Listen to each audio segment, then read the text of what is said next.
పోయింది. పోయిందట. పోయి అవతలింటికి పోయింది.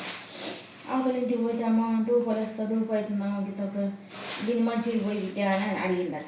అడిగితే మంచి లేదమ్మా గీత కళ్ళు కొట్టి తాగిపోదురా మరి ఇట్లా కళ్ళు పోస్తారా ఇట్లా కళ్ళు కొట్టింది గీత కళ్ళు పోస్తారు తాగిపోదు పాపం అసలు పెద్ద మనిషి ఊరి నుంచి వస్తున్నావు ఎంత ఆకలి అవుతుందో ఎంత ధూపు అవుతుందో అనదట.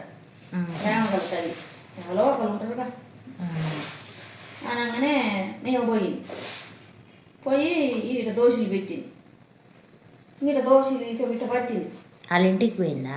ఇట్లా పోయి ఇట్లా పట్టింది. ఇట్లా పడితే ఇక పోస్తా ఉంటే అలా ఒక శీసేమతో 2 గీసాలు ఉంది అక్కడ ఇక పోస్తా ఉంటే వస్తుంది తాగింది. తాగి అన్నదట ఇట్లా తలకాయ ఊపుతారు తాగితే అదే ఇట్లా అనగానే సరిపోయిందమ్మా చాలా అమ్మ అంటే చాలా బిడ్డ ఇక్కడ చాలమ్మ అన్నది.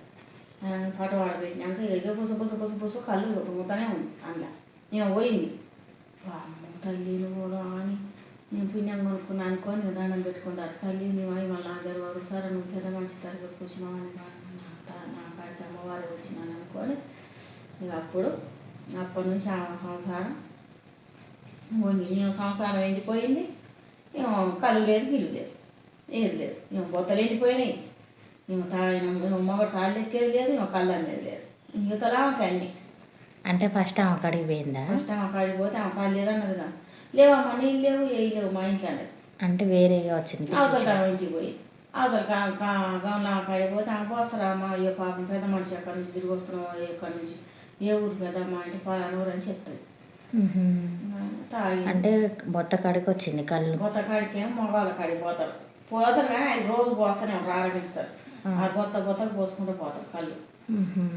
ఈ తాడు ఎక్కిందంటే ఈ తాడు కాడ మొదటి కాడ పోయవలసిందే. ఇంకో తాడు ఎక్కితే ఇంకో తాడు కాడ మొదటి కాడ పోయవలసిందే. అట్లా పోసుకుంటూ పోతారు. ఇక ఆడక్కడ కాడికి పోతారు. అందరూ ఒక్క తిరుగుంటారా ఉండరు. ఆడ పోయి పోసి అడుక్కొని తాగి ఆరగించుతాను కడుపు చల్లగా ఉందని ఇట్లా దీవించి నీ ఇంట్లో ఎప్పుడు అన్నీ కలుగుతాయి అనుకుంటా ఆమె చెప్తున్నా మా మదర్ అనుకొని పోతాడు. ఇక పోయినాక ఇక పోయి బొస ఎన్ని లోట్లు ఉన్నాయి అన్ని లోట్ల నిండా కళ్ళు ఉంది. వస్తా ఉంటే వస్తూనే లేదు. ఇంట్లో వాళ్ళు వీళ్ళు కళ్ళు ఉన్నారు కొంచెం మా ఇంటి ఆమె ఉంది రాకొక్క ఇందిరా బిడ్డ అట్లా అక్కడ సైమన్ ఎండిపోయింది. అయ్యయ్య అంటే అట్లా వస్తుందంట అమ్మవారు. అట్లా వస్తుంది.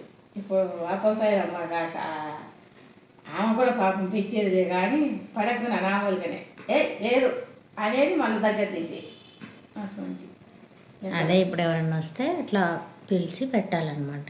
నేను ఈగలాడుతున్నాయి దోమలాడుతున్నాయి కూడా పిల్ల ఏ ఊరి పిల్ల అమ్మ అక్క ఇరాదక్క 2 రూపాయలు ఇరాదక్క 1 రూపాయి ఇరాదక్క అనుకుంటూ వస్తారు. జోలు వేసుకొని వాళ్ళు ఆవులు పసులు తోలుకొని వచ్చే లెక్కలలో వస్తారు. అసలు అప్పుడు రా వేస్తారా రా చిన్న అనాలి రా బుజ్జి అనాలి. అట్లా ఉంటారు కొంతమంది గబ్బోలు. మనం తినేదైనా ఆకలి అవుతుందంటే కింద బుక్కడి గో పెడితే పుణ్యం అన్న సంతాపన దానాలు ఏం చేస్తారు ఇప్పుడు. అదేలే దేవుళ్ళ దగ్గర అయినా మనం అది పుణ్యం కొనుక్కోవాలి. మన ఇంటికి వచ్చిన మనిషికి ఆకలితో ఇలా కొట్టుకుంటుంది చూడవద్దు.